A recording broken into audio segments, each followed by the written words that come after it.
So those cameras are for an evaluation for me. They got nothing to do with you guys, so don't worry about them. You're not in any of the pictures. You're not going to be in the videos at all. So say whatever you want because it's not going to be attached to your face in any way. Treat me like one of the French girls. Huh? Maybe Nick does.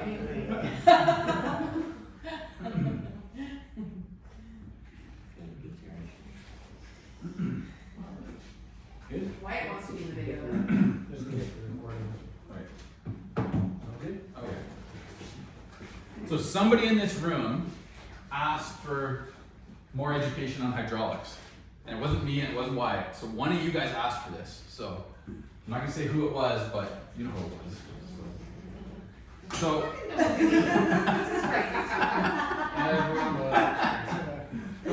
okay.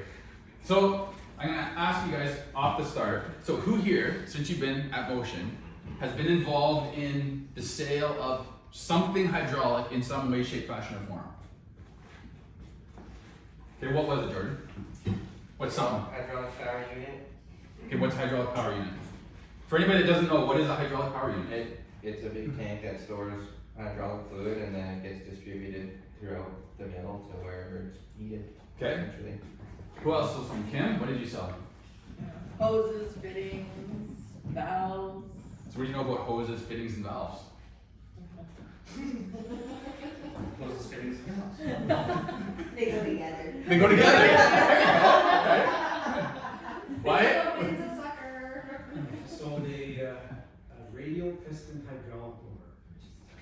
It's a big one. That's what I Okay. So what is it? thought. What is it? Yeah.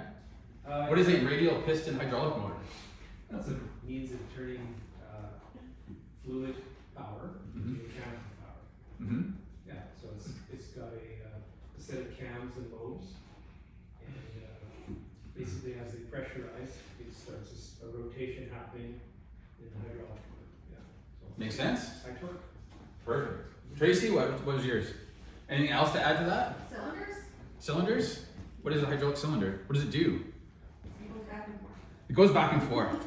That tells you everything you need to know about hydraulic cylinders, right? Yeah. It's clear. It goes in and Perfect. out. Yeah. So, outside of here, how many have ever used something that had a hydraulic component to it? Tool, piece of machinery, equipment, anything? What? What? You said, mm-hmm. What was it? Isn't the brake system on your vehicle? Yeah, perfect, right there. There's actually one other system on your vehicle too that typically uses hydraulics. Steering. Oh, Tracy knows all about hydraulics. This is perfect. Wonderful. Okay. Okay. So if we switch it up a little bit, all the requests you guys get from customers, how many of them phone you up and give you every single piece of information you need to give them what they want? 0. Never, right? Rarely. So you gotta ask them questions. So how do you know what questions to ask them? Yeah, you don't. You guess. We don't know what to ask them. What color is it? What color is it? Perfect, right? So if you don't know what questions to even start asking them, if they phoned you up and said, I need a hydraulic cylinder, what's the first question you would ask them? Raiden? That's me. Okay. What the stroke is. Tracy, what would you ask them? Oh, Kayla, what did you say? What the stroke is. What the stroke is. What is the stroke of a cylinder? No idea. No idea. So we know what to ask a question, but we don't know what it actually pertains to. Do you know what the stroke of a cylinder is, Tracy? You mean like the length, or are you talking about? Well, I don't know. What's the stroke? How far the rod comes out of the barrel? Yeah. How far the rod comes out of the barrel. Okay? So how do you know that? I've done it. Well, I've asked those questions a few times. So how did you learn what questions to ask? Because I didn't know one time and I had to find out the hard way. The hard way. Perfect. Okay? So that's what we're going to try to do. We're going to try to give you guys a little more understanding of hydraulics so you know what questions to ask the first time. So would it be better the first time you get asked that question, right? I need a cylinder. Okay? I'll get back to you as soon as I go talk to somebody and find out something about cylinders. So if you know a little bit about cylinders the first time you get that question, would it be beneficial? Yep. So So that's what we're gonna do. We're gonna try to build your knowledge on this stuff so you guys know at least a few questions to ask right off the top to give you a little bit of influence, so you look a little bit impressive to the customer, because that's what you want to do. Okay. So collectively, you guys know you've got a whole bunch of information, because you can usually go to somebody here to get that information. Because Tracy's been here for 2 decades and she knows what she's doing, and Wyatt knows what he's doing. So collectively, you guys got a good foundation of knowledge. So you got somebody to go to. Okay? So we're starting in a good spot anyway. Okay? So after this presentation, I'm going to send you guys a PDF of this. So if you get questions or you've got stuff, you can always look back at it. And you can say, oh, we talked about that. I just got to refresh my memory quick and I can ask you a question on it. So we're going to touch on this. So the reason we're here is to basically give you the ability to identify major hydraulic components, explain how they function with this system, and use this understanding to ask informed questions that lead to appropriate solutions. Does that capture all of Motion's words that they like you guys to use every day, right? So here's the benefit of it, okay? So this is an overview of hydraulic systems. We've got some other presentations like this that get specifically into cylinders, that get specifically into valves, that get specifically into pumps, but this is kind of the starting point. How the whole system ties together and functions kind of from an overview, okay? So we're gonna talk about safety around it, being around hydraulic systems. Might not matter too much when you're downstairs on the phone. For Jordan, for Ray, when you're out in the field and you're looking for numbers and you're working around systems, might be a little bit more relevant, okay? We're gonna do an overview of a whole hydraulic system. That there is a hydraulic power unit. That's what Jordan was telling us about. That's a pretty typical thing you see in lots of sawmills, pulp mills, mines, everywhere, right? Sold as a complete unit like that. Motion builds them. We're going to talk about the advantages and disadvantages of a hydraulic system, the major components that are involved, some of the other components you might run into. So there's a minimum of components that we have, right? That just to make the system function. Then we might have extra add-on things to do different work, troubleshoot, maintenance, all that kind of stuff. Okay? We're going to mix in some of the hydraulic symbols that you might see when you're looking at catalogs or talking to suppliers or trying to troubleshoot stuff. Anybody that's ever worked with Dave when he was here and he's built some stuff for the branch, right? We got drawings on this stuff that he's built. So if the customer comes back and says, here's my drawing that you guys provided me, tell me about it. At least you know a little bit about how to read them, right? At least you have a starting point. We're going to look at an entire circuit drawn in a schematic diagram. We're going to have a chance for you guys to ask all the questions you want. Don't wait for the end. Anytime you've got something to share, add, ask, do it. Stop me. Sometimes I get rolling. I get sick of hearing my own voice anyway, so I welcome anything you have to share at any time. And at the end, we're going to have a knowledge check, and yes, you can interpret that as a test, exam, quiz, whatever you want. And basically, I'm going to put something up on the screen and say, Ken, what is this? Now that we've talked about it. So be prepared. Okay? And then you guys can share whatever feedback you have on this, anything that I missed that you've been asked about, that you want to learn about, that should be included, how to spin it for your specific role, anything else. So, good so far? Yep. Tracy's still awake? She's drooping, but she's still awake, so we're good. So if we start around safety with hydraulic systems. So hydraulic systems operate with high pressure. How much is high pressure? 1200 psi? Anything over 1,000, I would say is Anything over 1,000? even, well, yeah, even less. Anything over 60, Okay, so that's a good point. It depends what we're talking about for high pressure, right? So the water pressure in your house is usually 40 to 60 psi. So 90 psi in your house will blow all your pipes apart. So that's high pressure, right? In a pneumatic system, in an air compressor, if you've got air tools at home or you're putting air in a tire, they're running 90 to 120 psi. So 150 would be a high pressure pneumatic system. You've got hydraulic systems that run at 1,000, 1,200 psi, 4,000 psi, up to 10,000 psi. So high pressure, we kind of got to get a perspective on what we're talking about and what systems we're talking about. Right?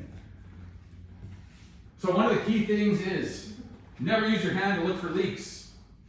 You don't want to get pressurized fluid injected under your skin. Doesn't matter if it's oil, grease, whatever it is. A friend of mine that I worked with was running a grease gun. The hose you hold, you like click on the grease nipples, go along and grease stuff. He got grease injected into his hand. Okay? His hand blew up. If you took one of those surgical gloves and blow it up like a balloon, that's what his hand looked like. It looked like a cartoon. There was no lines or anything on it. Like it was like his skin was stretched to the max. Rushed to the hospital. The site was an hour and a half from the hospital. They got him there, cleaned it out as best they could. He still lost these last 2 fingers and half his hand because they couldn't clean it out, got infected. Okay? So be real careful if you're climbing around hydraulic systems, whether they're running or not. There can be stored pressure in them. Jordan's a hose guy. What's the other reason you don't want to run your hand down a hydraulic hose? All the wires, if they're broken and Yeah. frayed.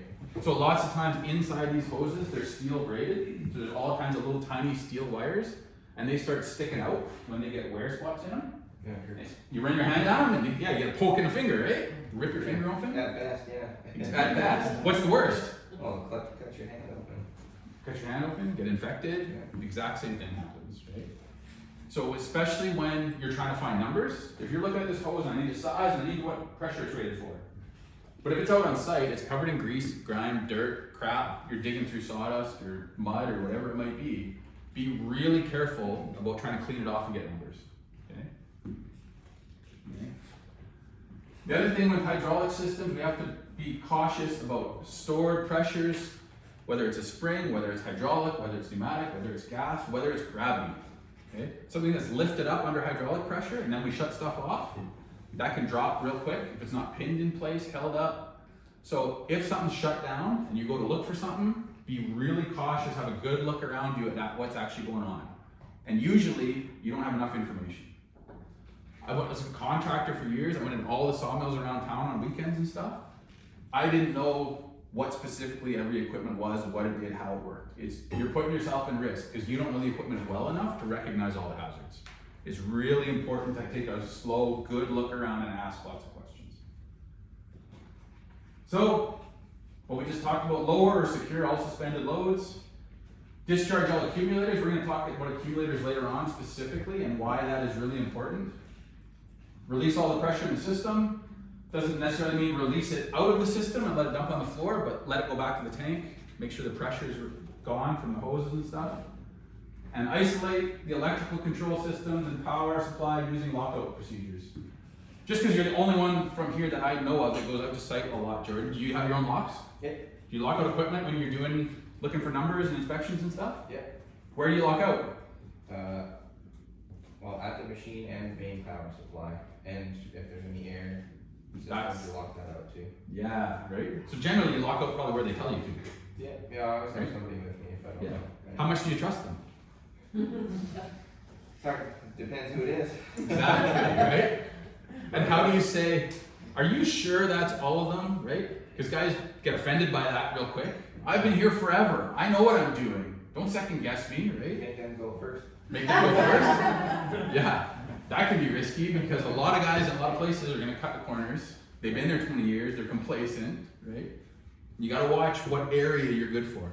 Because like in sawmills where you go so much, you'll have a set of chains. I lock out these chains to get in there and get a number off a gearbox. You're supposed to do the one before and after too. Yeah, right?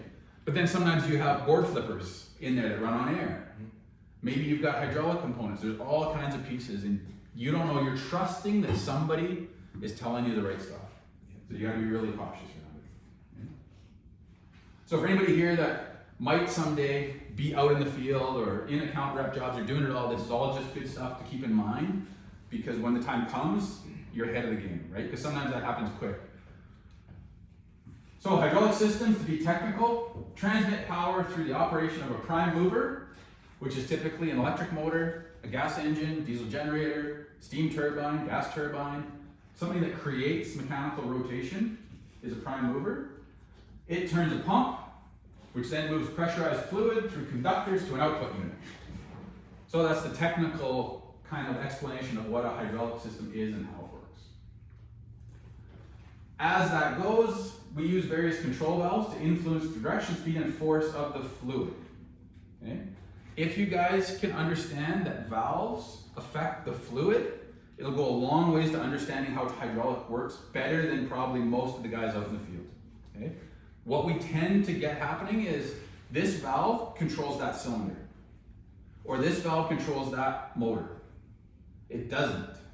The valve directly controls the oil then influences that piece, okay? And that's where people get a disconnect, and that's why they lack a real understanding of hydraulics. Valves affect the fluid, okay?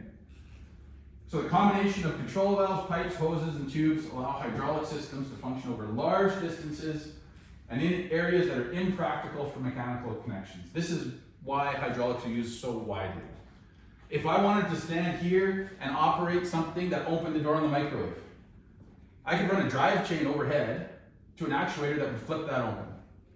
Then we've got a drive chain running back and forth up here. We've got something everybody can stick their finger in. We've got to guard that. We've got to maintain it. We've got moving parts. We've got stuff that wears out. Or I can run 2 hoses and just have an actuator over there, and there's no hazard of moving parts and maintenance and all that stuff. So that's where hydraulics got more traction, right? I can run something hundreds of feet away and not have a problem. Hydraulic systems, we talked about the brakes in the car, the steering. The pallet jack downstairs has a hydraulic system in it. That is a fully self-contained hydraulic system right there. You pump it up, when you pump the handle, that's the pump. You're the prime mover. Okay? That little handle that you gotta pull on the side, that's the valve. You pull the valve and release it, it drops down. You can see the actuator when it goes up.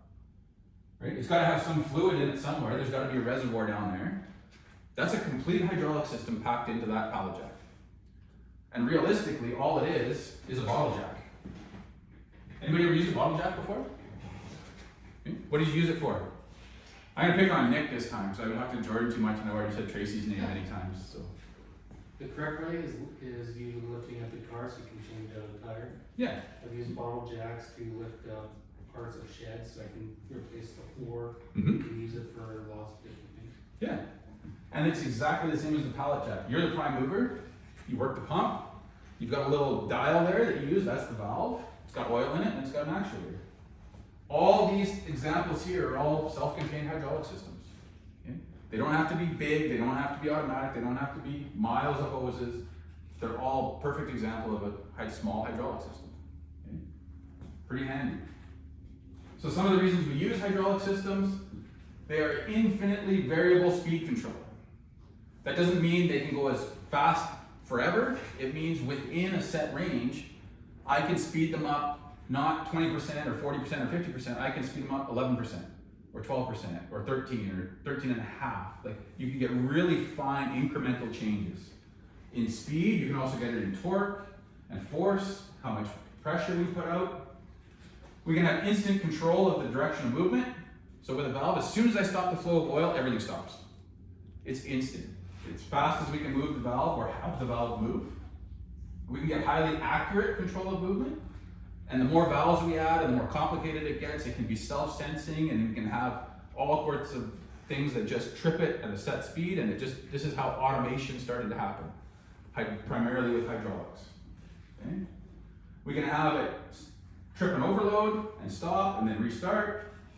They can be very compact for the amount of power they transmit. How big a bottle jack do you use to lift a car, Nick? I usually use a 1 ton. How big is the bottle jack? It's about as big as that pop can. Okay.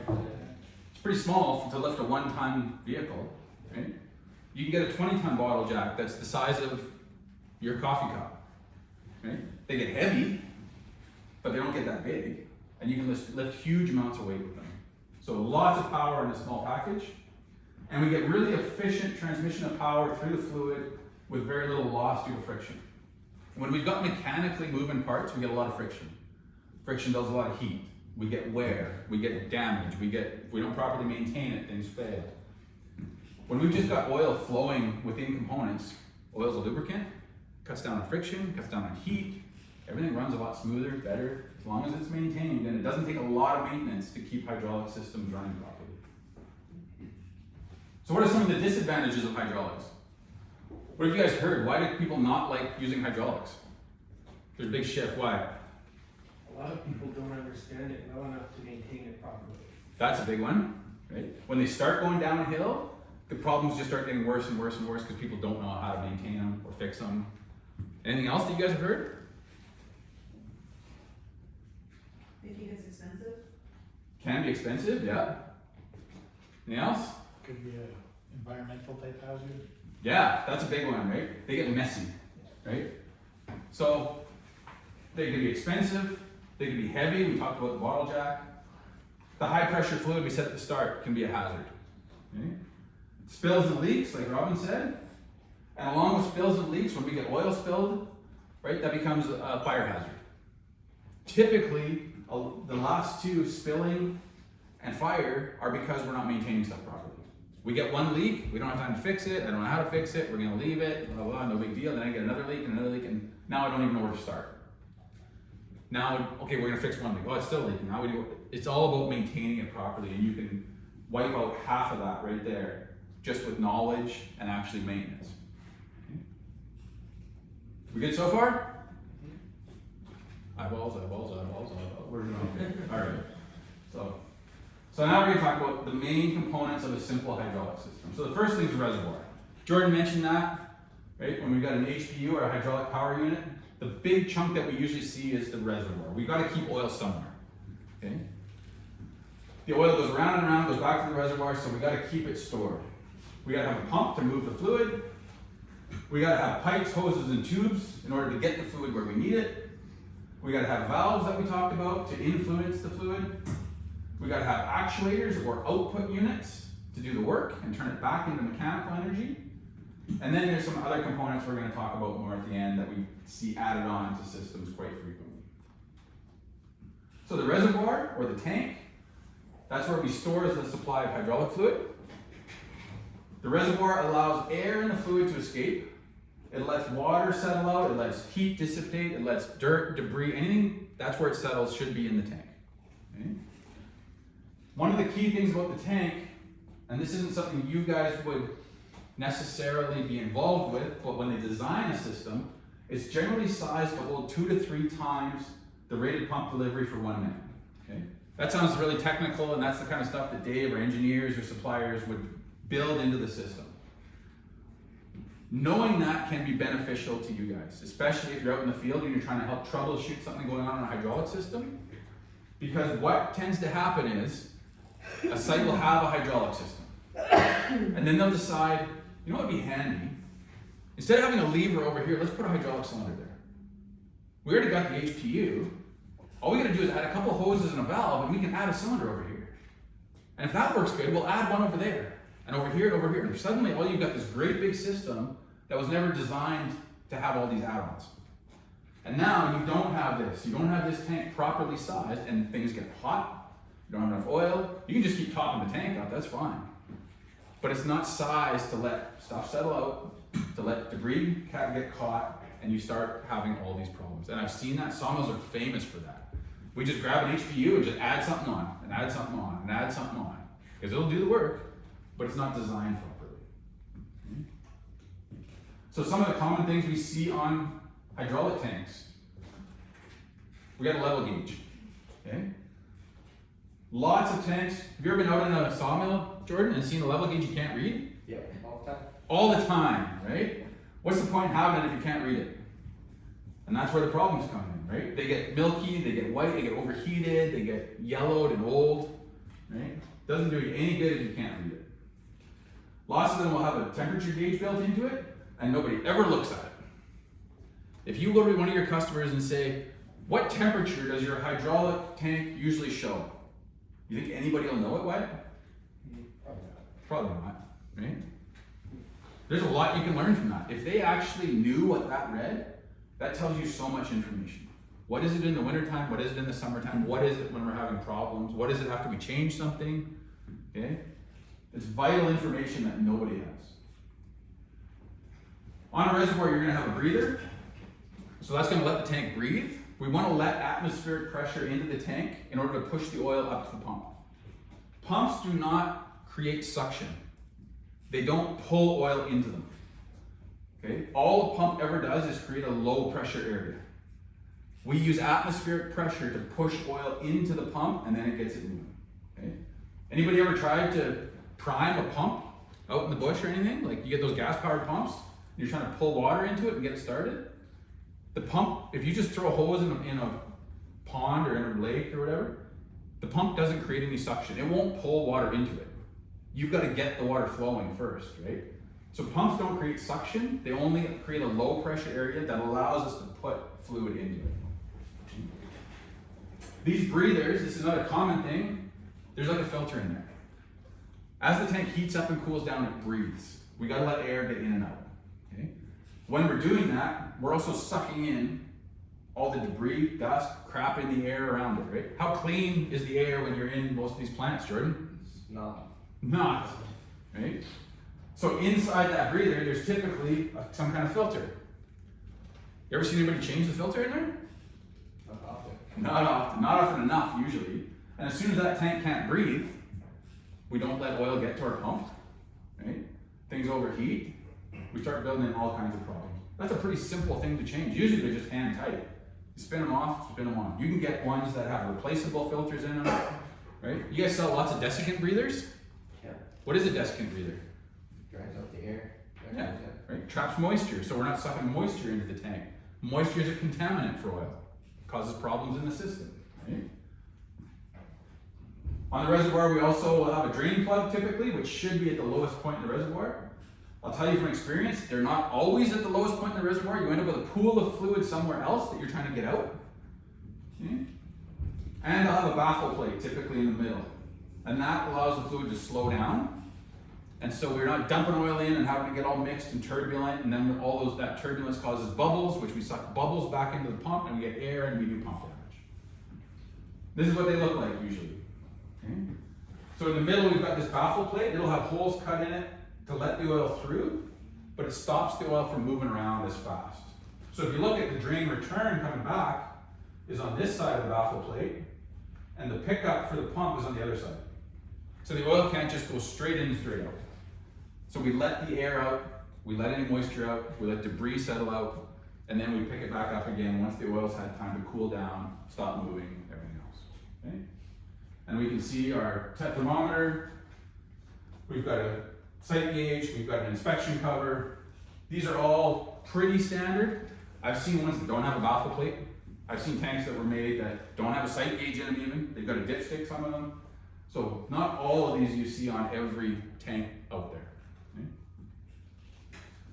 In the reservoir, when we look at a schematic drawing, that's a reservoir.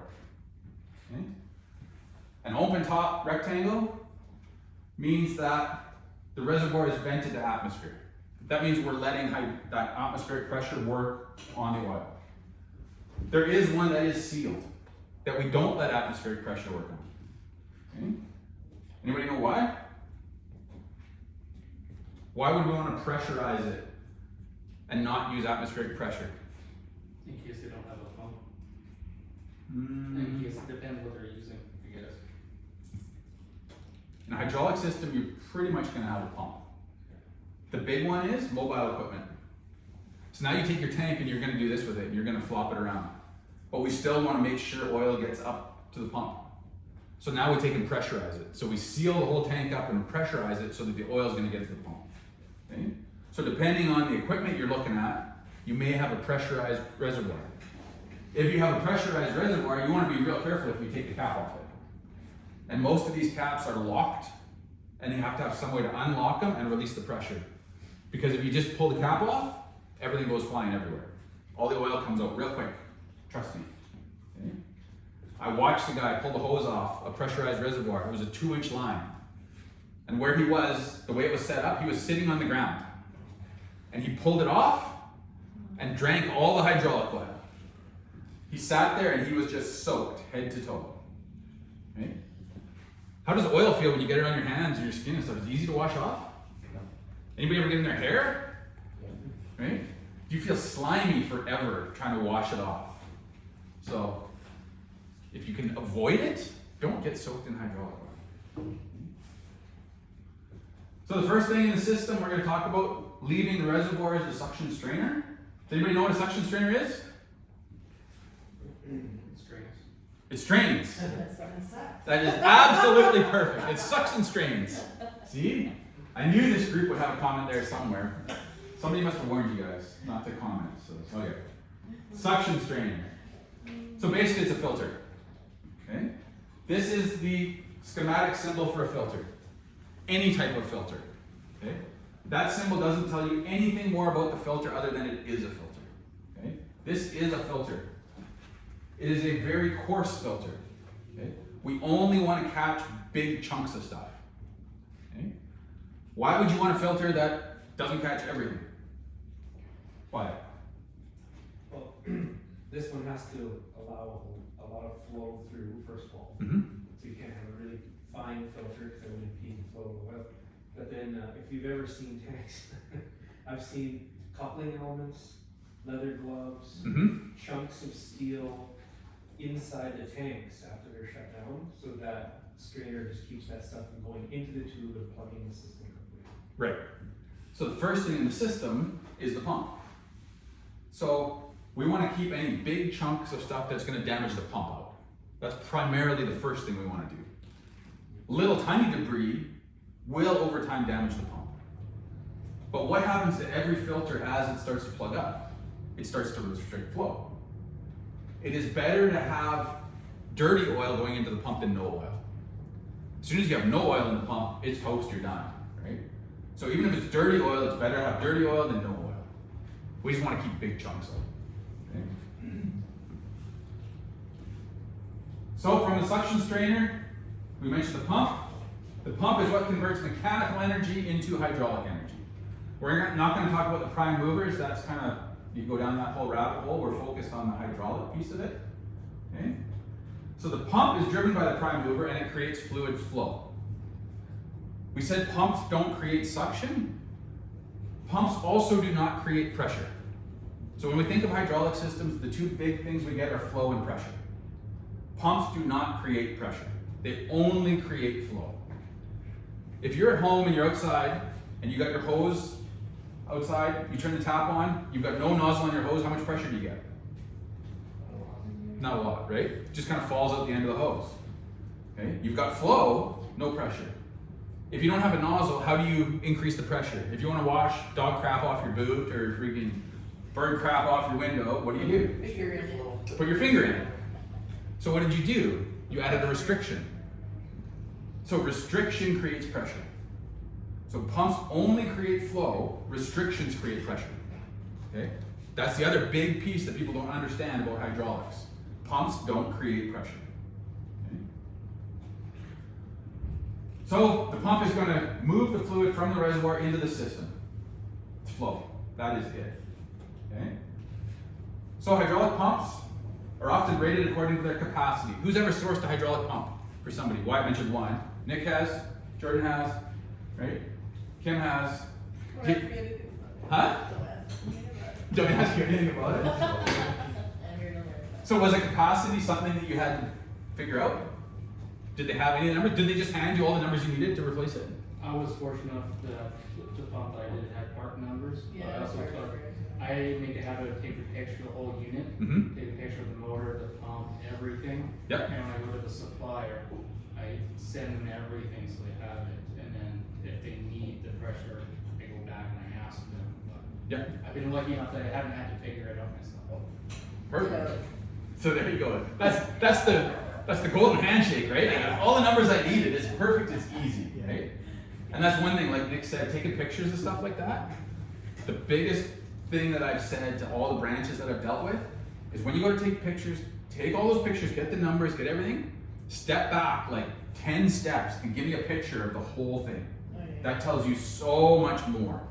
So if you ask somebody for pictures, make sure you tell them, like, give me a picture of the part numbers, the tag, everything, but get a picture 10 steps back. I want to look at the whole system, and you'll always learn more. I guarantee it. Okay? So does anybody know what the capacity of a pump is?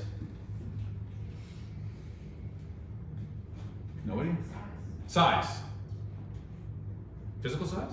Depends on the size. Depends on the size. Is it the amount What? of flow that it puts out? The amount of flow it puts out? Displacement? Displacement? Are Well, that's capacity not- and displacement the same thing? What's that? Are capacity and displacement the same thing? Related but not directly the same. Yes, there you go. Right? He's trying to cover his ass now and make up for it, right? Yeah.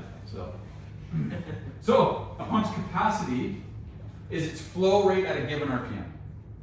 So I know at 1,000 RPM how much flow I get. Okay? If the speed changes, the flow rate changes. So at 1,000 RPM, I get X amount of fluid out. If I reduce that to 500, I get half the flow out. If I go to 2,000 RPM, I get double the flow rate. But then I'm changing the motor, right? So we're not changing anything in the pump. I just spin the pump faster, get more flow, right? So the displacement is how much oil I get per revolution. So I take out the RPM factor. If I rotate the shaft of that pump once, how much oil does it get out?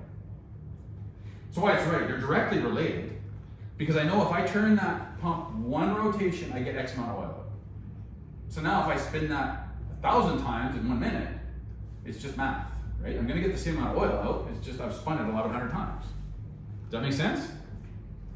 Somewhat? Almost everybody's nodding, we're doing okay here, so. Tracy's nodding because she's falling asleep, but we're okay.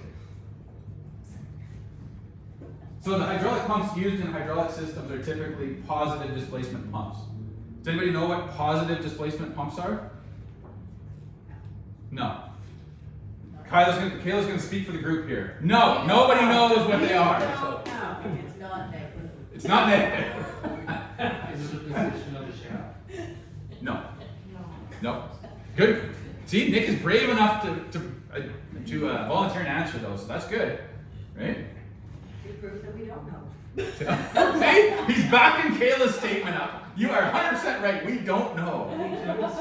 Right? That's good. Okay. So positive displacement pumps basically mean every time I turn it, it is gonna put out oil. Okay. What we see lots of times is process pumps we talk about, right? You hear process pumps in plants, okay? Process pumps usually push water, something else. They have a lot of slip inside them. When they're running, stuff can push back. There's no seals. They can spin inside the fluid. Positive displacement pumps are going to put out fluid if you spin the shaft, guaranteed. To the point where it'll blow hoses apart, blow cylinders apart, cause damage. It is going to push oil no matter what if it is spinning, okay? It is positively going to push oil every time you turn it. Okay?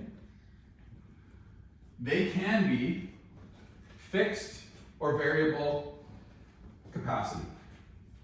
So we talked about capacity before this. So basically we said already that I need to change the RPM of the motor to change how much oil we get out. That's a fixed capacity pump. The only way to change how much it comes out is to change how fast we turn it. So now we can have variable capacity pumps where we can set them at an RPM and now I can adjust the pump. So basically it's which one are we going to adjust?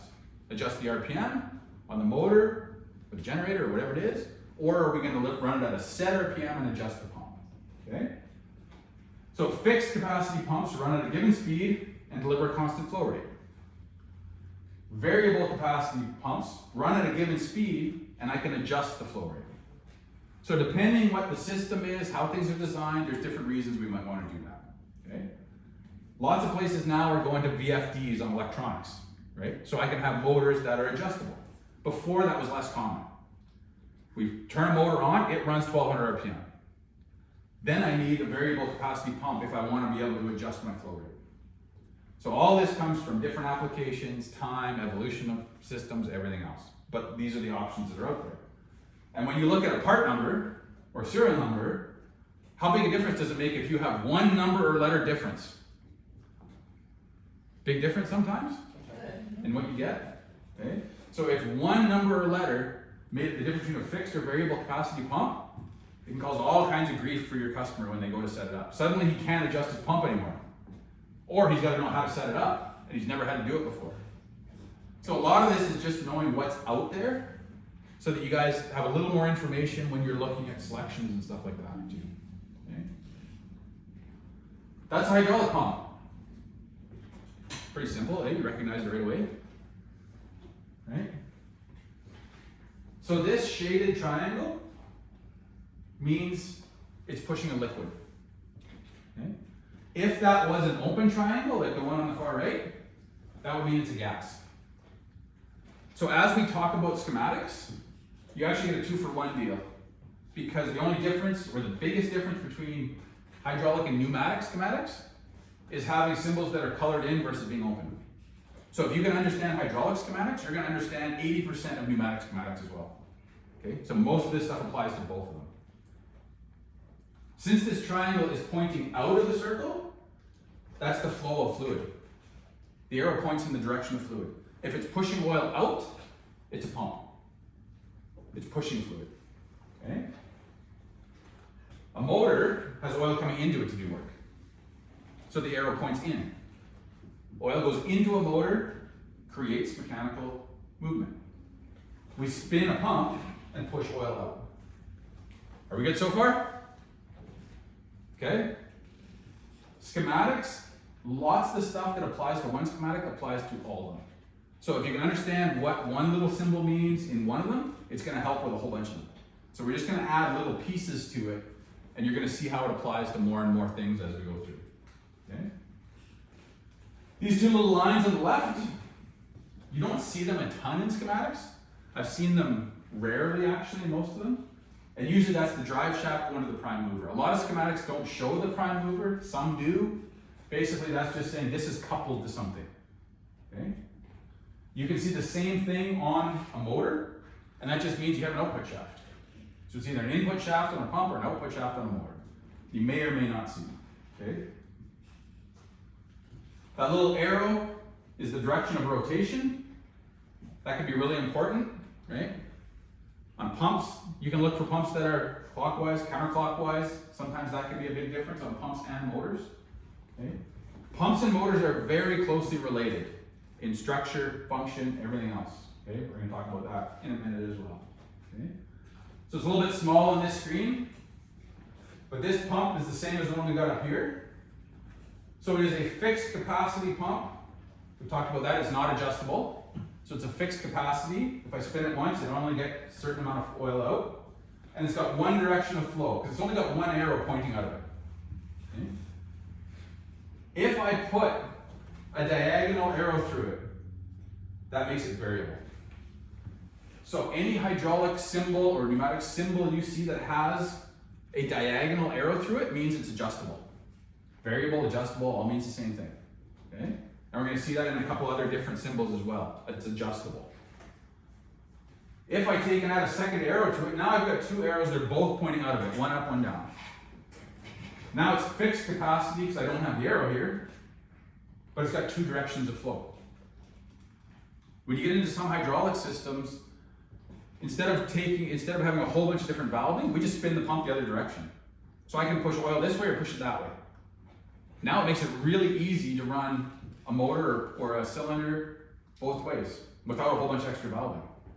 This is how lots of forklifts are now. You get hydrostatic forklifts, tractors, lawnmowers, stuff like that. That's basically what they do. They just send the oil the other direction with one foot pedal. Take out all the valving. It makes everything really smooth and easy. Okay? I take the same thing and put a diagonal arrow through it. Variable capacity pump with two directions of flow. We're good on these pieces so far? We're not going too fast, just a couple arrows. So hopefully we're still good, okay? Because we're going to come back to them. They're going to keep building a little bit more, but it's not a lot. Okay? We're going to pump. Any questions on pumps so far?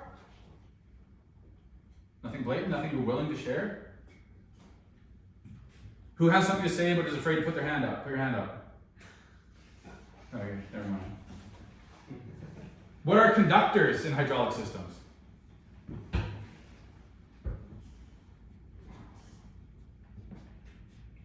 Any guesses? I'm going to tell you, you guys all know what they are. What? Probably the hose. Yes, it is. Conductor is just another term for piping, tubing, and hoses. They conduct the hydraulic fluid. Okay? So terminology is a big piece of all this stuff, right? So if you got that same question from a supplier or one of our engineers or anything else, you have the same response, right? Like, what the hell is he talking about? Right? You guys know what it is. He just said conductor instead of hose, right? So just knowing the different terminologies is going to help you guys in lots of interactions and communications with people. Okay? So pipes and tubes are classed as rigid conductors. Hoses are classed as flexible conductors. So some of the more engineering terminology, right? Makes sense? That's a pipe in a schematic drawing. Nice little line. Okay? If you've got two pipes that are connected, they'll have this little black circle in the middle, showing that they're actually joined. Okay? In some schematics, if they're not joined, you have this little hoop showing that they're jumping over each other. They're not connected. There are some basic standards to schematics, and then there is everything else. Okay? Lots of times you won't have that little jump. You'll just have these lines that cross. Okay? If it doesn't have that dot, generally doesn't mean it's connected. Okay? And then they have flexible lines. That's supposed to be a hose. It's got a little loop on it. Okay?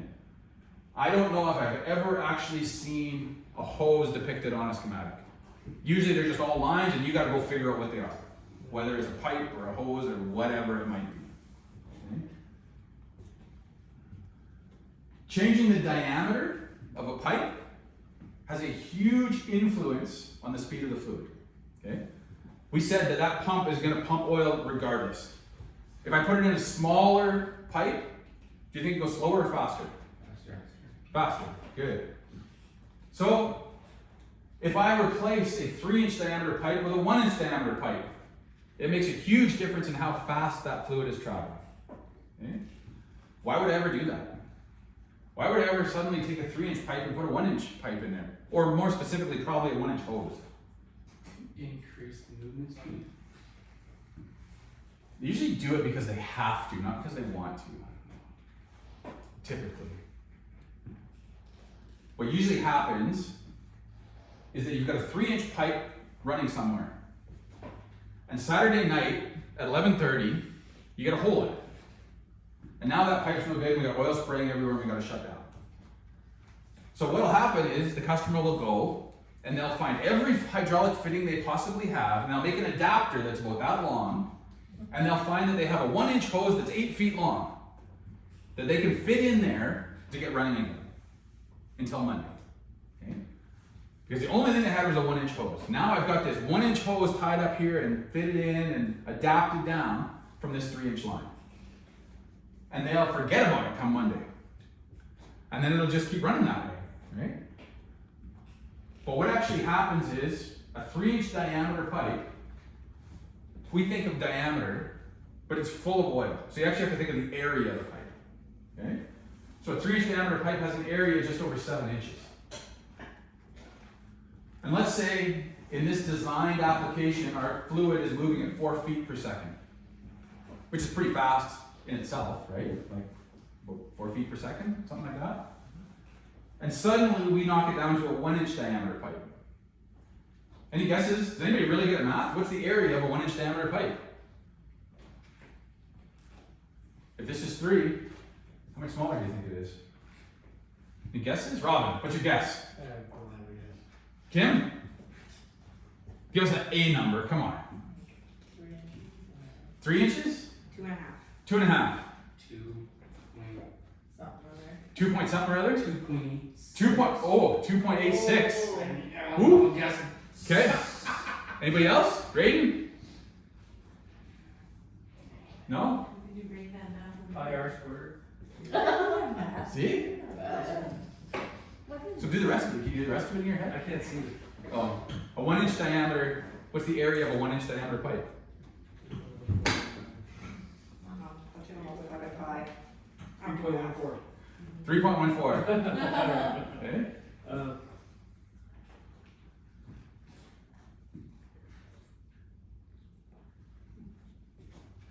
So it's actually less than 1 inch.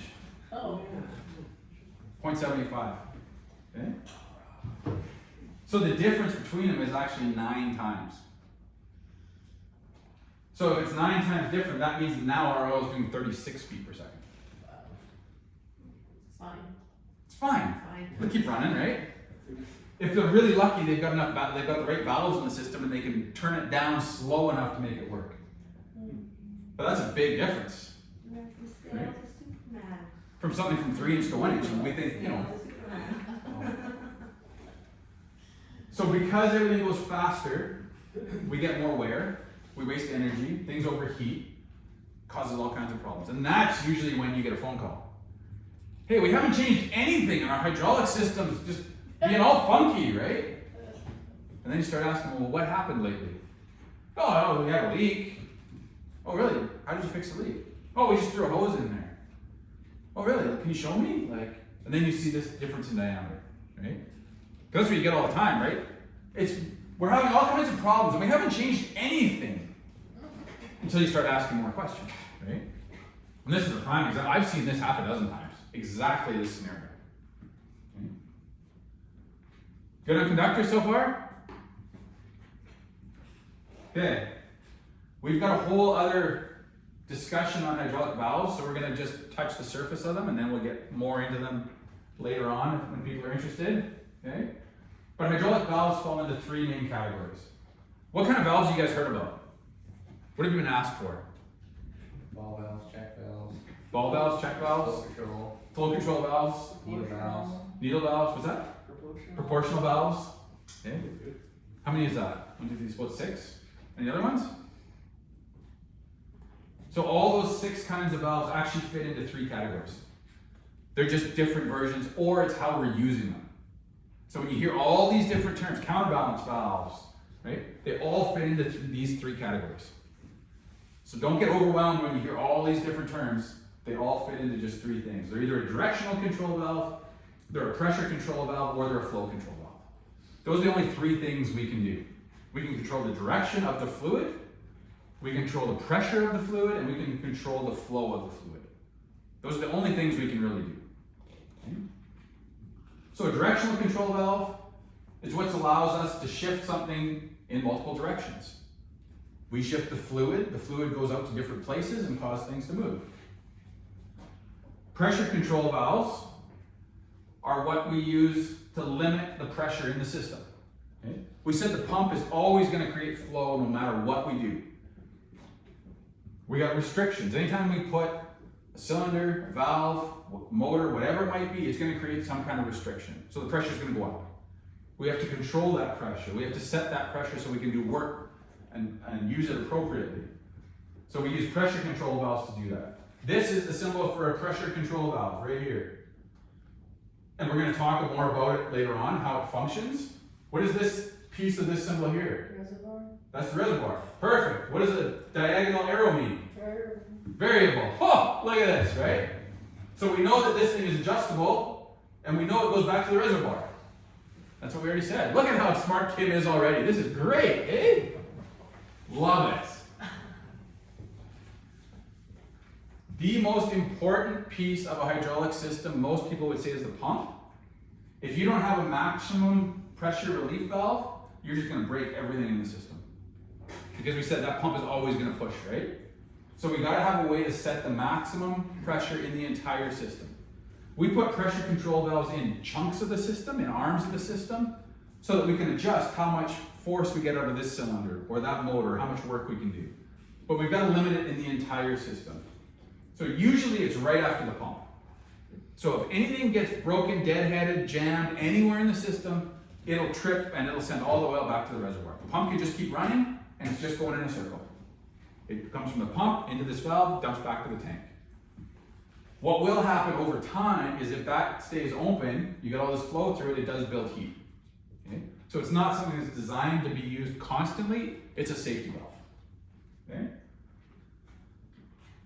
So if we get shock loads, jams, things pushing back, we get pressure spikes in the system, this will protect everything. Okay? So the other thing it does, the way that we get work out of a cylinder or motor is 2 things. We use pressure and we use area. Okay? If you start getting into hydraulic math, that's the big formula. Pressure times area equals a force, or how much work we can do. So we can't run out to the cylinder and change the size of it every time we want to change how much work it does. But we can adjust the pressure. If I put more pressure on a given area, I can do more work. So this is what makes it nice. By adjusting this valve, I can suddenly get more work out of the system, lift a heavier load. The problem you run into is as your pump wears out, I don't get as much pressure. So what guys will do is they'll go to this and they'll turn it up. Now my pump wore out a bit. Now I can jack the pressure up a little bit more. Pump wears a little more, we turn it up a little more, right? Till we get to the point where I can't turn it up anymore, the pump is completely worn out. When they replace the pump, do you think they remember to go turn this back down? Not a chance. So we put a brand new pump in, And now this is screwed all the way in, so we're gonna get maximum pressure out of it, and we're blowing hoses and blowing seals out of cylinders and wrecking motors and everything else because our pressure is way too high in the system, and nothing else is rated for it.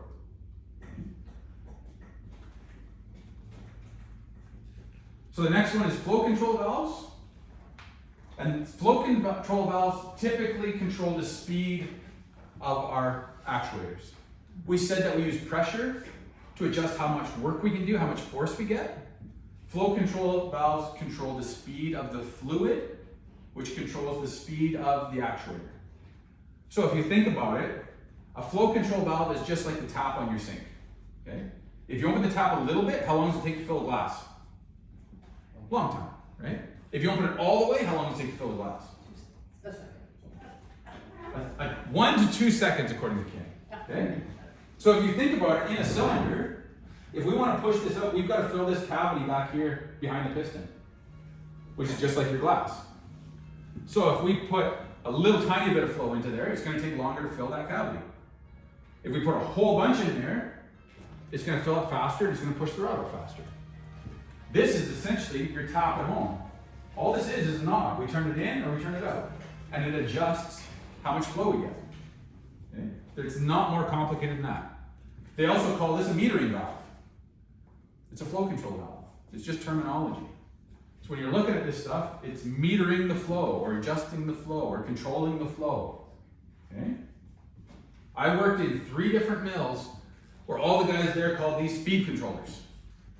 I need to order a hydraulic speed controller because all they see is that this controls how fast that cylinder moves. You ever heard that, Jordan? Yeah. See? Everybody's got their own terminology for something. Exactly, right? And so if you can take their terminology and realize what the heck they're talking about, it goes a long ways to looking more intelligent when you're looking to your suppliers and everything else, right? Because if you phone up your hydraulic supplier and say, I need a hydraulic speed controller, they're going to have a lot more questions for you. And that's going to cause a lot more questions for the customer and everything else all the way down the line, right? This is the hydraulic schematic version of a flow control. So there's a restriction in there. That's what that is. It's like just like I took the pipe and pinched it a little bit. Okay? If I put a diagonal arrow in it, what does that mean? Variable. It's variable, right? I can turn the knob on top and adjust the restriction.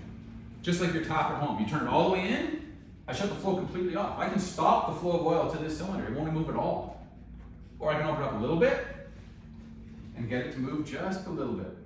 Now we come back to that infinitely adjustable speed and force and everything else. Our valves so far, make sense? I'm trying to keep it a little bit basic, but I know some things do get overwhelming for some people. Tracy, okay? Okay, just checking. Hydraulic actuators.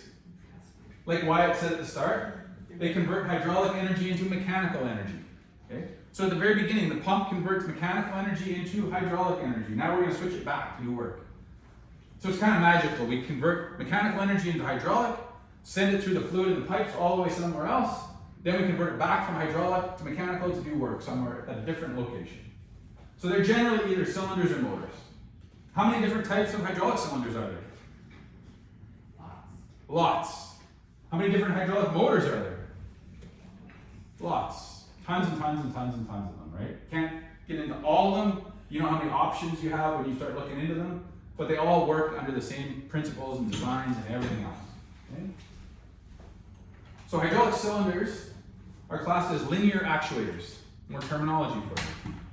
When you typically hear about linear actuators today, what's the first thing you think of? Why? Usually it's like electromechanical ball screws or something that's, Exactly. it's not hydraulic. Right. If you go to Princess Auto and look at linear actuators, they're going to show you electronic cylinders, basically, is what they have. That's the terminology we use today. Okay? If you look at engineering drawings and everything else, they will say hydraulic linear actuators. So we just took it and we use it now in electronics, and we dropped off the hydraulic or electrical or pneumatic, and we just call them linear actuators, and kind of the electrical world has taken that over. So it's good to know. Basically, they just do a push-pull motion. It's a linear actuator, it moves it just in a straight line. Okay? We've got a whole other discussion only on cylinders. And we get into all the different types of cylinders, all the parts of the cylinders, all the seals in the cylinders and all that. Here we're just kind of brushing the surface of them. But if we look at the hydraulic symbols for cylinders, these little lines at the top, these two lines, are connection points. Okay? So I can hook a hose to either end of this cylinder, and then I can see this is the piston and the rod of the cylinder, like you can see in this one. There's our piston, there's our rod. That'd be a single acting cylinder, right? Why do you say that, Jordan? Because it can only go one way. Why can it only go one way? Well, sorry, the hydraulic fluid will push it one way and push it back, and then, The shaft only goes like up. the rod only goes up one way. The rod only goes up one way. Yes. Completely agree with that. So this is actually a double acting cylinder with a single piston rod. Okay? So if I can put oil in either side, on either side of that piston, I can make it go two directions. I see. Right? So when we look at that, how many directions can I force it to go? Can I influence it to go? I can put oil on either side of this piston and force it back or force it out. I've got two connection points. Okay? So the next one would be a double acting, double piston, Double piston? or, sorry, single piston. Double acting, double rod. Yes. Yeah. Double acting, double rod. We've still got one piston in the middle, but we've got two rods, one on either end, and we've got two connection points. Okay? We get into all these pieces in the presentation that we have purely on cylinders, so don't worry about it if you don't know what all these pieces are. Okay? So what about this one, Jordan? That one's a single acting. Single acting, because we only have one connection point. Yeah. I can only influence it to move in one direction. Telescopic. Telescopic. Because we've got this funny rod here, it's kind of got all these stages on it. The perfect example of a single acting telescopic cylinder is a dump truck. Okay? When you watch the box of a dump truck go out, or a forklift, if your forklift's got multiple stages, one section of the rod comes out, and then all of a sudden another section of the rod comes out that's a little bit bigger. Okay? But in the forklift, when you pull the lever, you can make that cylinder get longer and lift your load. When you go down and you push the lever the other way, By gravity. it only comes down by gravity. You're not forcing it to come down. Same as the dump truck. All we do is open the valve and let the oil out. Gravity brings the box down. So it's only single acting. I'm only forcing it to move in one direction. Something else is bringing it back. Okay? So what about the bottom line? Nick? Good question. Double acting telescopic. Double acting telescopic cylinder, perfect. I've never seen one of those. I've only ever seen single acting telescopic cylinder. How many of you have seen the truck dumpers at the pulp mills? With the trucks way up in the air when they take the whole truck and they tip it up on end? Okay. Giant single acting telescopic cylinders. That's what does that. Like they're like this big around, they're like 16 feet long. That's what lifts those trucks up like that. Great big single acting telescopic cylinders.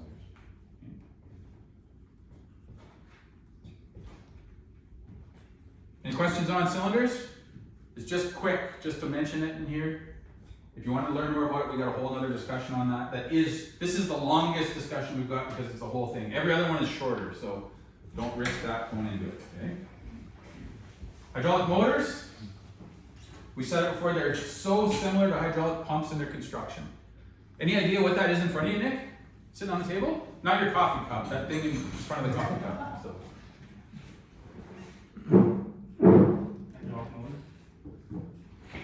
You say that just because we're talking about hydraulic motors. The way I say is that with the valves, they're both on the top of the motor side to side. Mm-hmm.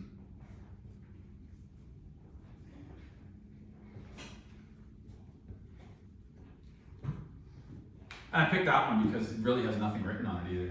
No. There's one little number. Well, I'm just trying to like look at the ports and everything and see how they're different. Mm-hmm. That's a good thing to do. There's also, they have a third port on the back Mm-hmm. compared to where it does when they got painted. It's got one right here. It's got a plug in it.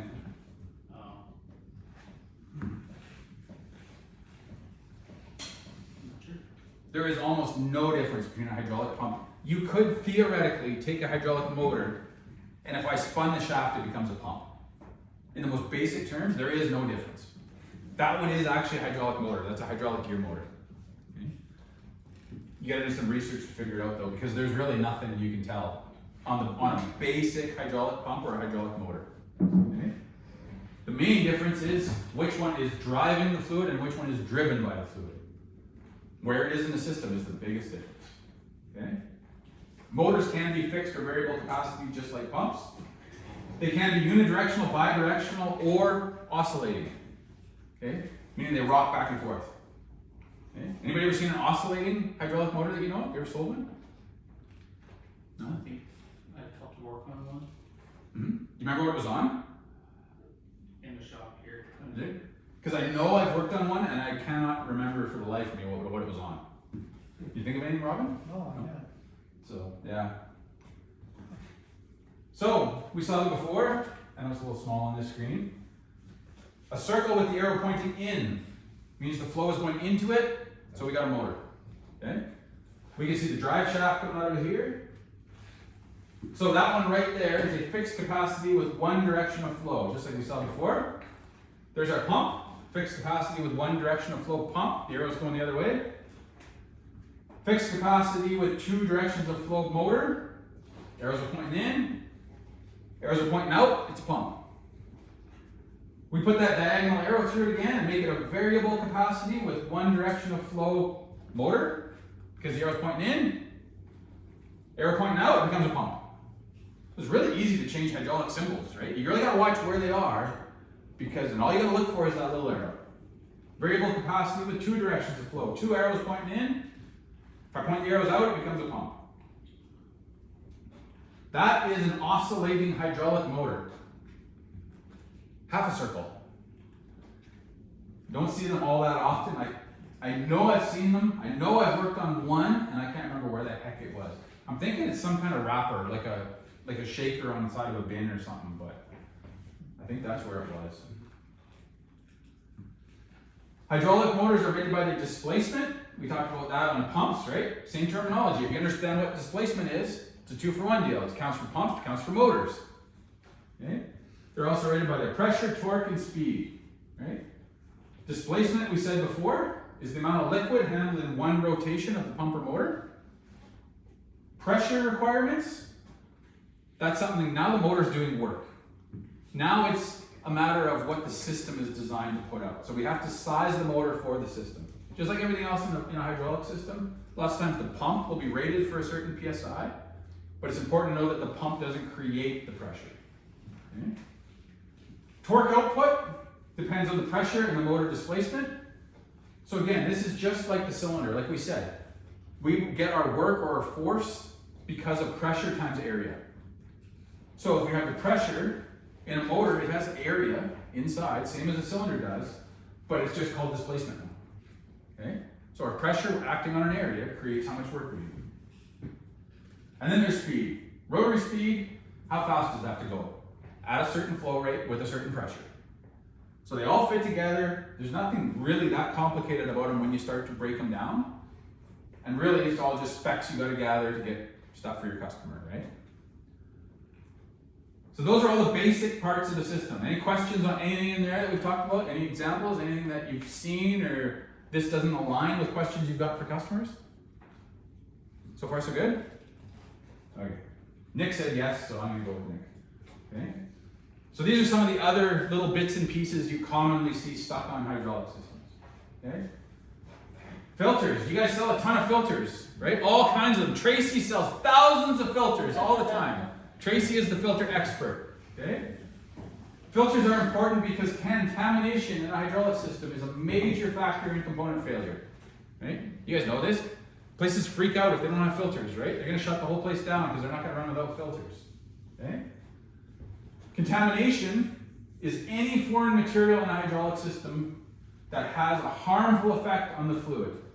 That includes water, the wrong oil, dirt, debris, steel, brass, anything that's not supposed to be in there that's going to affect the fluid, components, anything else that's going to cause damage. Okay?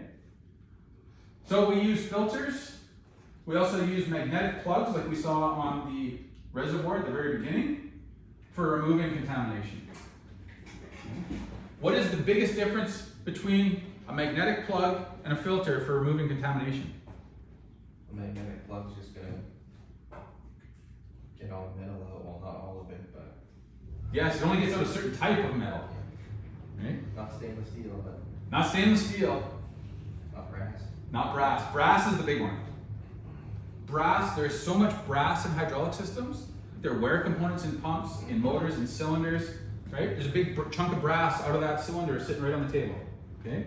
If you open up that motor, there's gonna be brass plates in it. So that magnetic plug doesn't pick up that brass. It just floats around in the system if we don't get it out some other way. That's where the filters come in, okay? Okay? So filters and strainers remove particles of varying size from the flowing fluid, okay? How do we know what size of particle that a filter will take out of a system? What's the term they use? Microns. Micron. What is a micron? Screen. Screen. Right? So we talked about the inlet filter already. We're going to talk more about microns, right? One that's more common that we see is the return line filter. Most filters that we think of in general are return line filters. Okay? Why do we put them in the return line? Anybody know? After we go back into the tank. Before it goes back in the tank? Pinch it before it gets into the tank. Yep, that's one big reason. So once the oil's been through every component of the entire system, no matter which one is wearing or has debris in it, all the oil goes back to the tank. So if I put a filter there, it's going to pick up any debris from the entire system. There's another reason we put them in the return line. They don't affect pressure flow. That's the big one. The return line is low pressure. Okay? From the pump out to all our actuators and everything is high pressure. Right? Remember we said it might be 1,000 psi, might be 4,000, might be 10,000, it's high pressure. Right? Does the cost of components go up as the pressure increases? Yeah. Right? So if you've got something that's rated for 10,000 psi and the exact same thing rated for 1,000 psi, is there a good chance the one for 10,000 is more expensive? So I don't have to make this very strong if I put it in the return line filter. If it's only rated for 100 psi, I can make it really cheap, right? And they usually are, right? Like those kind of filters, those little spin-ons aren't super expensive filters, typically, which makes them more prone to be changed more often, and we look after things, and it makes everybody happy, okay? And that's where most filters, those two reasons, it traps everything and it's low pressure, is why we put them in the return, okay? This is where we use filters that are much finer than the inlet filter that we talked about before, because now we want to catch everything. And all it's doing is going back to the tank. I'm not going to starve the pump at this location, okay? And again, that is the schematic symbol for a filter, okay? I don't know what kind of filter, I don't know a micron rating, I don't know how coarse it is, but it's a filter. So if I had a schematic diagram like this, that's a complete hydraulic circuit, okay? So this right here shows our filter. What kind of filter do you think that one's going to be? Return filter. Hmm? Return filter. Return filter? Why do you say that? Because one back. Well, How do we go through Yeah. that? No, that's not gonna be here. So Kayla's right, we're pumping out because this is our pump, right? What kind of pump is that? Fixed. Fixed. How do you know it's fixed? There's no arrow through it. There's no arrow through it. Oh, love it. What else can you tell me about that pump? There's one other big thing you can tell right away. One Direction, Kim got it, love it. Okay.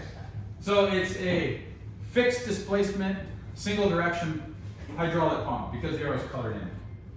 And we're coming from the reservoir, the arrow's going that way, so what kind of filter is that? That's a pressure filter or a strainer. Strainer, right? We still don't have any pressure here because pressure doesn't happen until we get a restriction to flow. So this is still just lifting out of the reservoir, going to the pump. Anybody want to take a guess at what this M is? Motor. What kind of motor? Hydraulic. Electric. Electric motor, yes. It's an electric motor, okay? And we saw this thing once before too. Pressure valve. Pressure control valve. Yes, pressure control valve. Good. And we said that the pressure control valve leads right back to the reservoir. Okay? So now this filter here, what do you think the difference is with that filter over this one? Way better micron rating. Smaller mesh. Smaller mesh. Because like Jordan said, this is where we pumped it out. We're going through our pressure reducing valve, so we're just dumping it back to tank. So now it's low pressure. Okay? In this picture, we've got 2 reservoirs. Okay? In a hydraulic system, you will never have 2 reservoirs. If I pump from one into another one, eventually I'm going to run out of oil. Okay? When you look at a schematic, you will see multiple reservoirs all over the system. All it does is it cleans it up. It saves me having to draw this arrow going all the way back over here. So when you see multiple reservoirs, it just means back to the reservoir. Doesn't mean you have a whole bunch of reservoirs. Okay? It just cleans up the drawing. So a filter, in a return line, the spin-ons that we usually see, we want all the oil going through it. Because we want to filter all the oil. We want to get all the crap out of it. Okay? So that makes it really efficient at cleaning the oil. The problem is, like we said, as the oil starts to get dirty, the filter starts to plug up. So right now, if oil comes through this direction, it can go through this filter, but we've got a connected line here, and it's going to go over here. Anybody know what that is right there? Is that a check valve? It is a check valve. It's showing it's only the flow can go one way. Is that the filter bypass? Yes.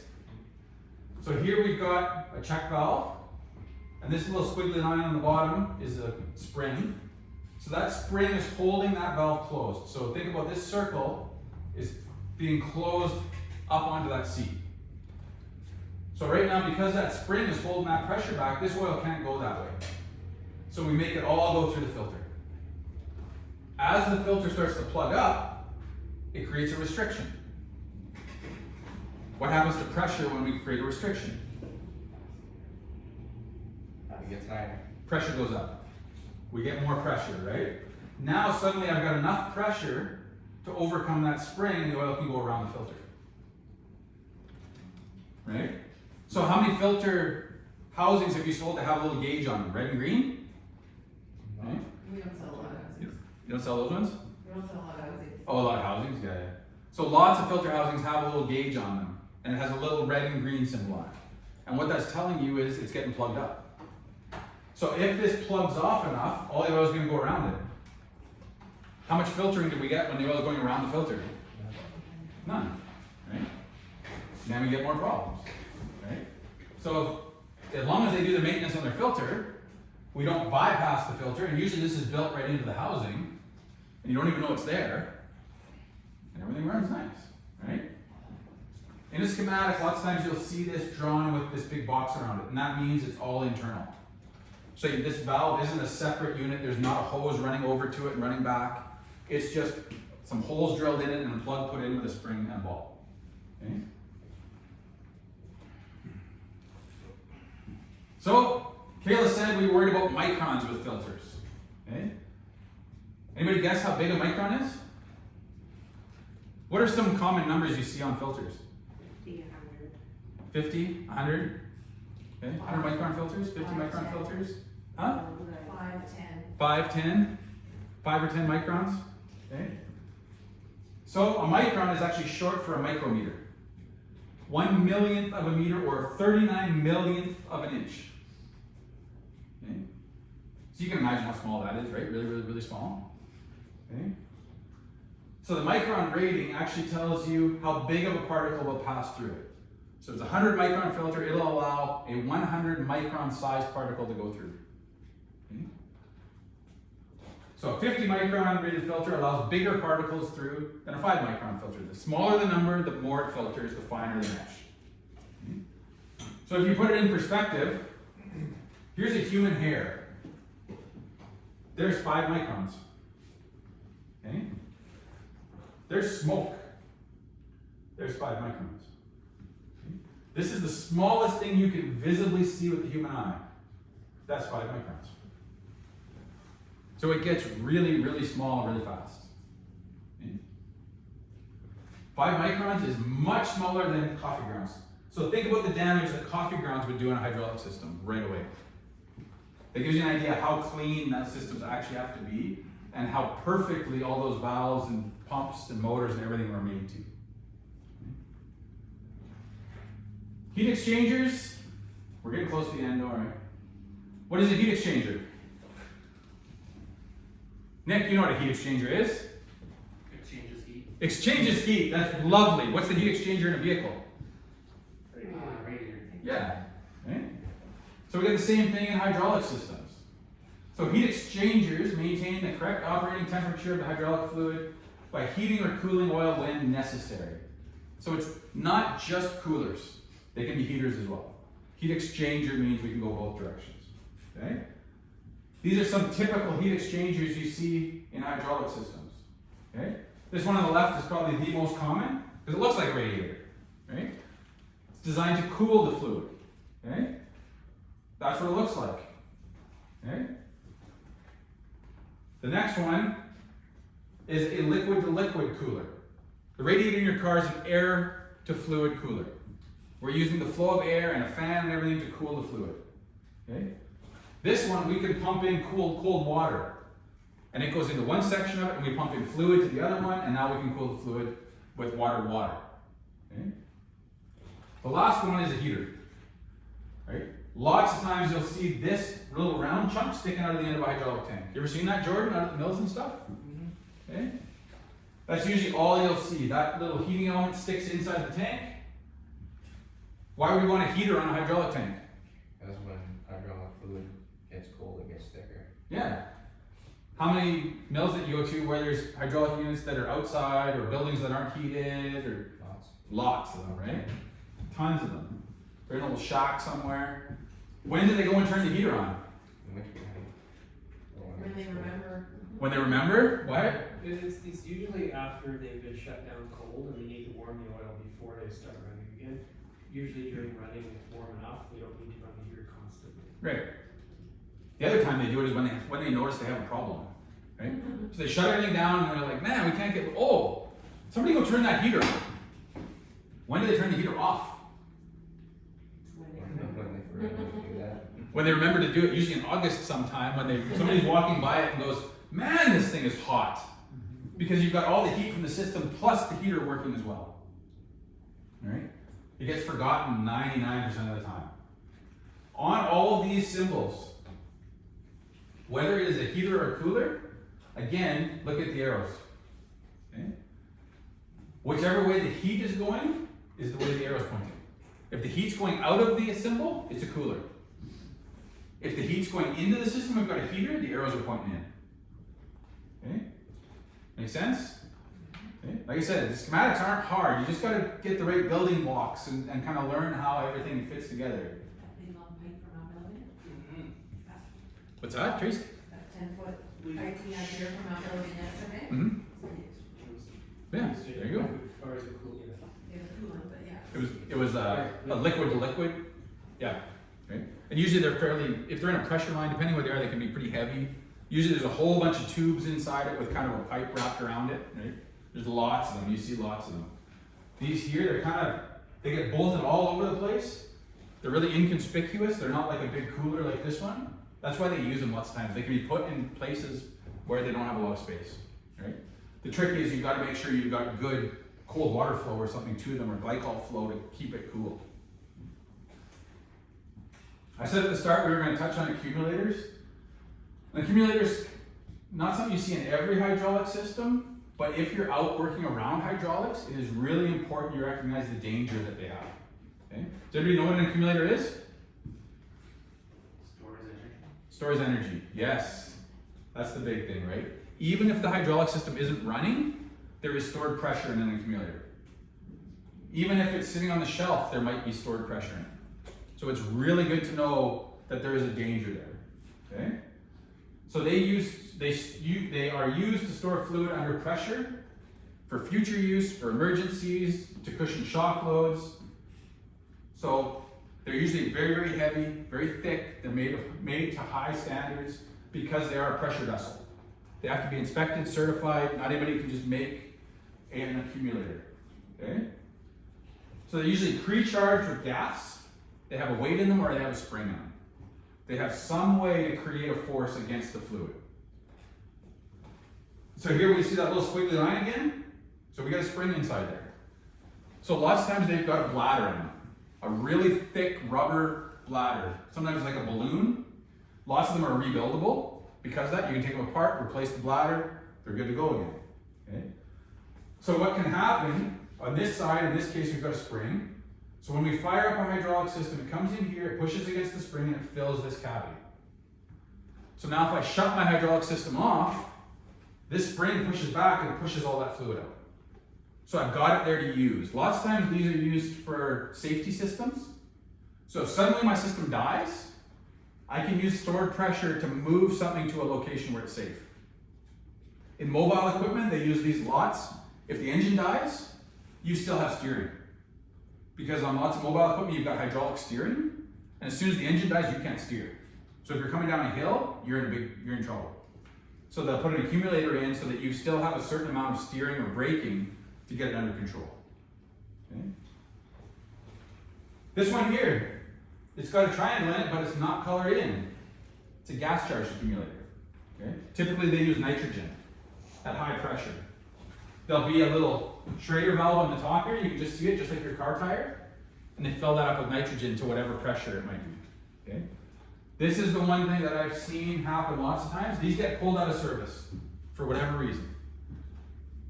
They might still be charged. Okay? If you ever get one sent in to get repaired, if it's getting repaired, probably the bladder's blown, and there's very little risk. But be aware that these all are designed to store pressure. So there could still be something inside there, okay? This is one thing, Jordan, when you're working on hydraulic systems, you're out trying to get numbers and stuff, look for accumulators. Because if the system's all shut down, that accumulator could still be storing hydraulic pressure. Right. And it could still make something move when you're in there looking for it. Usually cylinders is what I would see. Yeah. But just keep a close eye out for these, okay? Okay. So charged accumulators are a severe hazard and must have their pressure relieved before any maintenance is performed. So if they were just scrapping a system, they're probably just gonna rip it out. They drain the hydraulic fluid, they may not drain off the charge in the top end of that, okay? They use nitrogen because it's an inert gas. You can vent it to atmosphere, it doesn't cause problems, nothing toxic, but it's still under high pressure. You It's gotta like a hydraulic battery, right? Yeah. It looks innocuous, it's sitting there doing nothing, but You gotta because watch. there's there that you cannot see. Yeah, and there can be like I've seen big ones like 6-8 feet long, right? There's a lot of pressure in there. So that's why I included it in here, is just for the safety aspect for anybody that's out working around it. Okay. So you guys are doing good on all your symbols. What is that one, Nick? Reservoir. Open. Open reservoir. Yes. Oh, Kim's getting specific. Man, did she just show you up, Nick? God. What about that one? Filter, yes. What kind of filter? Unknown if we don't know where it is in the system. Perfect, Riley. Filter or strainer? We knew this one. Wyatt got this one last time. What is it, Raiden? Electric motor? Electric motor, yes. Completely out of the blue. Any guesses what that one might be? Wyatt? I'm gonna guess combustion engine? Yes. You know what they actually call it? They actually call it a heat engine motor. A heat engine? Yeah. Oh my god. Right? So the other thing you might hear is ICE, Okay. internal combustion engine. Yeah. Okay. What is that one? Kayla? The flow. The flow? I don't know. Flow. I don't remember. Anybody else? Pump? No, the flow means. What can you tell about the pump? Hydraulics. Hydraulic? Yeah, one way. One way. Anything else? Fixed. Fixed. Fixed. Now we got everything. Unidirectional, fixed capacity hydraulic pump. We just gotta put all the pieces. This is why you guys are so good as a team, right? Yeah. So it's wonderful. What about that one? Kayla? Same thing, but flows both ways. Yes. Bidirectional, fixed capacity hydraulic pump. What if I add that to it? Variable. But it only flows one direction. Yes. Unidirectional, variable capacity hydraulic pump. And that one there, I'll put one arrow back.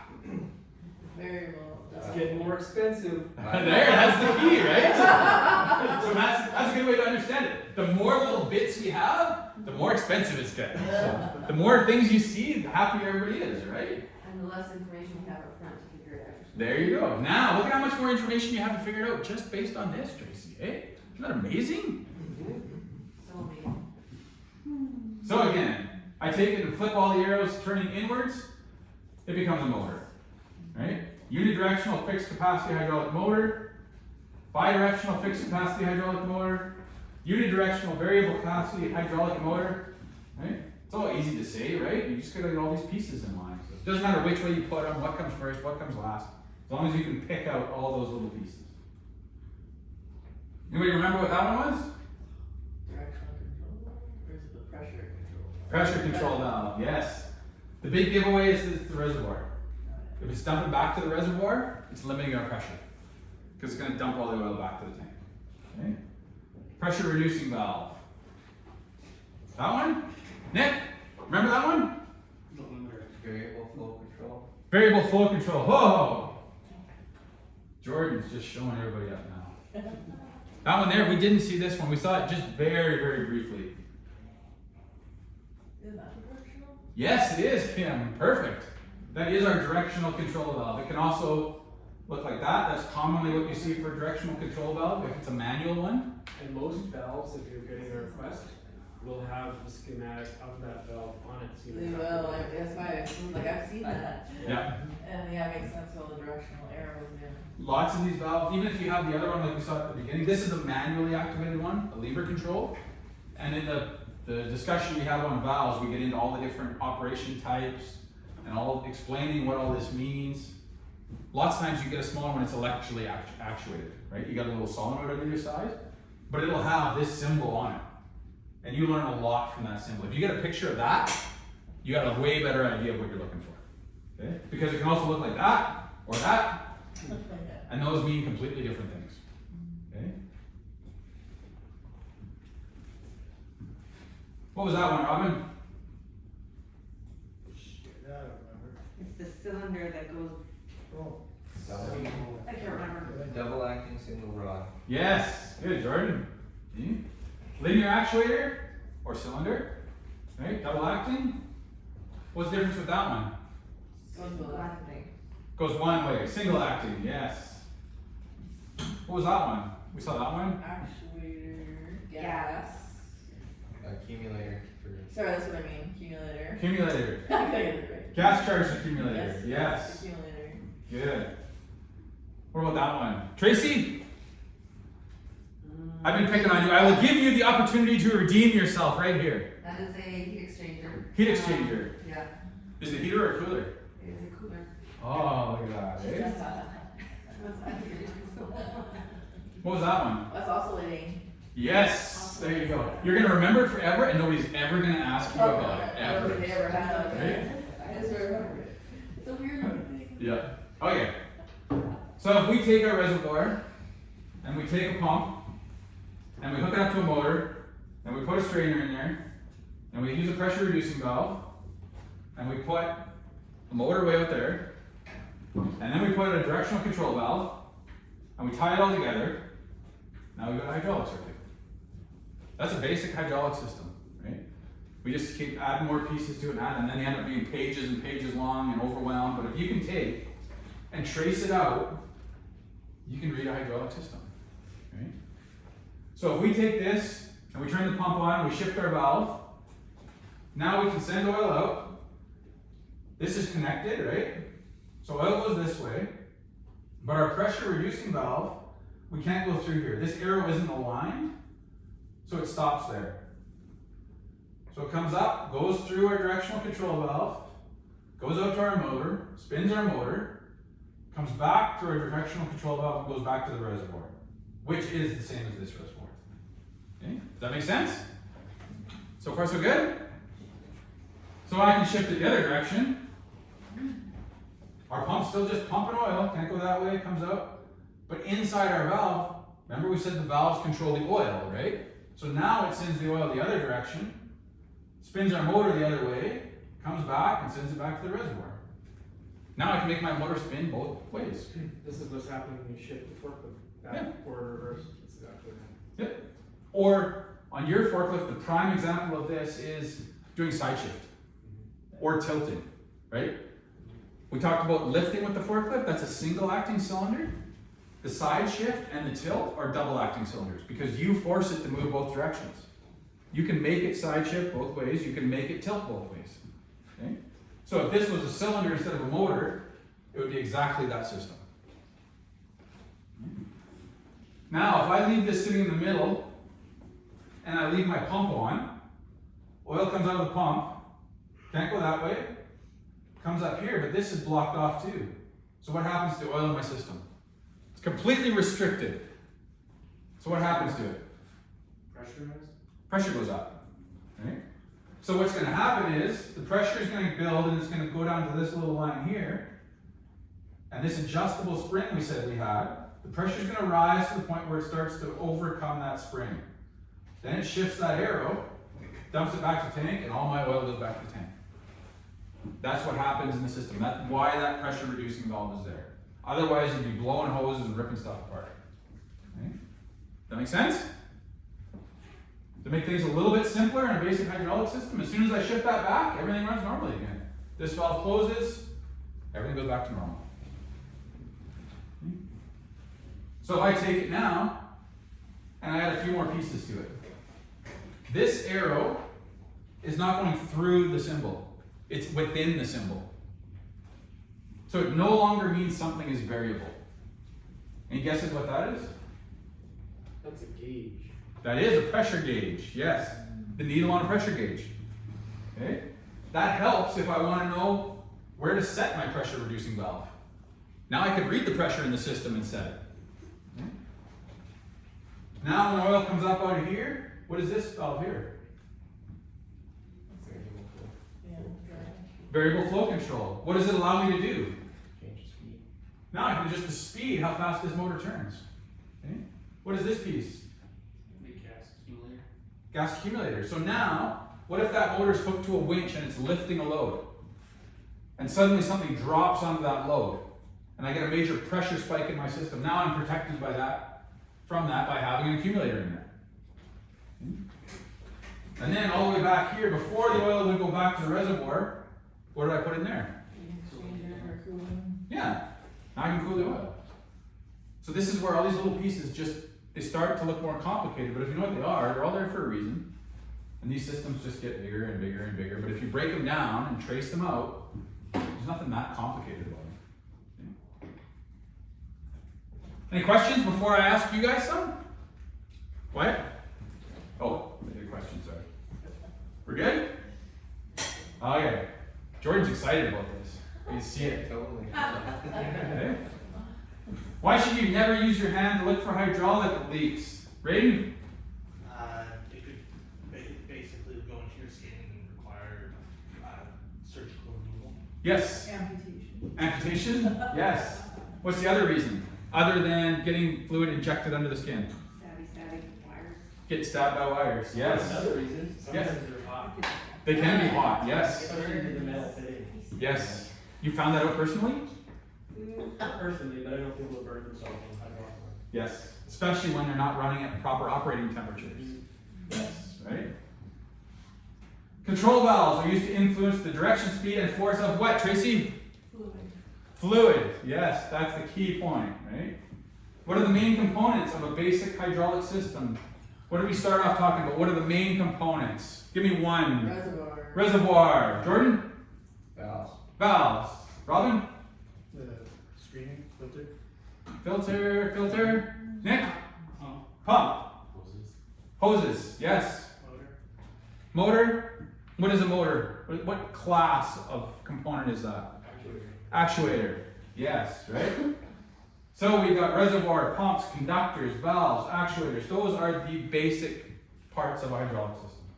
Okay? A very coarse filter used only to remove large particles that might damage the pump is known as what? Kim? Oh, stop. She was doing so good, right? And then I gotta pick on her for one. It's just like the waiter that shows up right when you're chewing, right? How is this? Like, you know everything else, but. An inlet strainer. That's the strainer. Yes, inlet strainer. Good. Strainer and inlet filter. What is the main function of a hydraulic pump? Got it, Riley? To move the Move the motor. Create, what is it? Create flow? Yeah. Yes, there you go. Create flow. Perfect. What does the capacity of a pump refer to? Anybody remember the specifics on it? This was a little more technical. Any guesses? They get harder as we go. I know. I did it on purpose. No, it's an RPM. Close. There's somebody here. Amount of flow, Amount of flow? well, the amount of oil that will produce per RPMs. Oh, there we're getting more technical, right? The flow rate at a given RPM. There you go. What does the term conductor refer to? Oh, I know this one. Okay, Kayla. Hoses. Hoses. What else? Oh, I don't know anything does that. Pipes. Yes. Good. Hoses, pipes, tubes, anything like that. Good. Changing the diameter of a conductor affects what? Pressure. No. No. I'm just gonna say no flat out this time. I'm not gonna make it easier on you. It's the fast. Yeah. The speed. The speed, the fastness of the fluid. Okay? Now we're switching over a little bit. Now we got some Kayla terminology stuck in there. That's good. Everybody is going to remember the fastness of the fluid. So. But in her defense, she's describing it exactly the way most millwrights do it. That's right. We're always going to remember it that way now. The fastness of the fluid. Still right. What is the main difference between hydraulic pumps and hydraulic motors? Tracy? Very little, except the direction of the flow of the fluid. Yeah, pretty much. One is driven by the fluid and one drives the fluid. Okay? What is that thing, Raiden? It's directional flow. Directional. Um, That's right, directional. flow valve or Control. Very, yes, directional control valve. You had it, yes. You were thinking the right way, I know it. What is that thing? We've seen it a whole bunch of times. That's an inland stringer. There you go, right? Kim's like so happy, right? It's wonderful. I can see it in my bios. If only I could give you the picture. What is that symbol, Kayla? Oh, okay, it's the pump, Yes? flowing outwards and Yes. variable. Variable. How many ways is it flowing outward? One. Perfect. What is that thing? Nick's done this one a whole bunch of times. Good thing he's not here. Why? What's that one? Majority does that a lot. Jordan did that one a lot too? Yeah. Do you want to do it this time, Cam? Me, flow control valve, and it's variable. Beautiful. Good. Wyatt, what can you tell us about that one? Just because I know Wyatt knows a little bit more about these valves. Closed center directional control valve. Exactly the opposite of that. Oh, open center. Open center. There you go. Very close. Oh, Open center. right, because it can flow both So from it's both. a dot. Yes. Open center means oil can go everywhere. It's wide open. I just destroyed hydraulics. That can happen real easy if you get the wrong valve. So, You now get to know it. any idea what that is? Robin? Accumulator. Yes, accumulator. It might look like a ball. It might look kind of like a flattened ball. It might look like a big cylinder. There's all kinds of different accumulators. Okay? Oh my goodness. That's that. Yeah. Oh, look at that. That is that. There you go. It's wonderful. Look how quick that was too. Eh? Kim's fastness at response is getting better here. That's good. Okay. What is this thing, Tracy? Spring loaded accumulator. Spring-loaded accumulator. That one there, Nick? Open reservoir. Yes. What is the most important valve in a hydraulic circuit? PRV, pressure relief valve. Yes. Typically called the main pressure relief valve because you can have multiples. So that is it. Hey, good job, everybody. Any questions? Any comments? Why is there no square tube cylinders? That's right, that's just a wise ass question. More space. I have had that discussion with somebody though before. I'm trying to remember who it was. Probably him. So no, it was somebody else. So It's yeah. nearly impossible to seal it perfectly. I was gonna say Robin's built them like I was he thinking knows, so. any linear actuator Mm. with a fluid power system. I was just wondering, like, why is it always synonymous with cylinder? It's a shape. You can't have square tubes, what? Yeah. You associate that with. It's just inefficient. I think so, yeah, it would make more sense, right, so. Would you mind the friction though, if the squares just turned? Like you'd still have to have like a seal all the way around it, like this, right? So it still wouldn't be necessarily rubbing or whatever, but What I think is. I think like you get those points, right? Like it just creates like a point for everything to concentrate. So If you understand any of this content, the pneumatics course is almost the same. it's identical. Like It's the same. yeah, You're just dealing with fluid here and then gas and something. that's just it. It's basically a 2-for-1. Like except pneumatics. The biggest thing with pneumatics is they run way lower pressure, like 100 psi, and that's the big thing. And you see it in the construction of the cylinders, right? Like if you price out a hydraulic cylinder that's this big and a pneumatic cylinder, I'm sure you see a huge difference in price. Fraction of the cost. Yeah, because they're made to handle such a different pressure. And the safety factor is not as big of a concern. Yeah. And we actually, in the discussion that I made on cylinders, it talks a little bit about the difference between pneumatic and hydraulic cylinders. So a lot of this stuff I made and I've been doing for the guys out in Saskatchewan because they really need to increase their knowledge well below what you guys have out here. So, but if there's benefit to it, we can do it for all you guys too. So there you go. That's all I got for you. You're free to go back and do whatever you gotta do. Sell this shit. Thank you. Sell the- Yeah.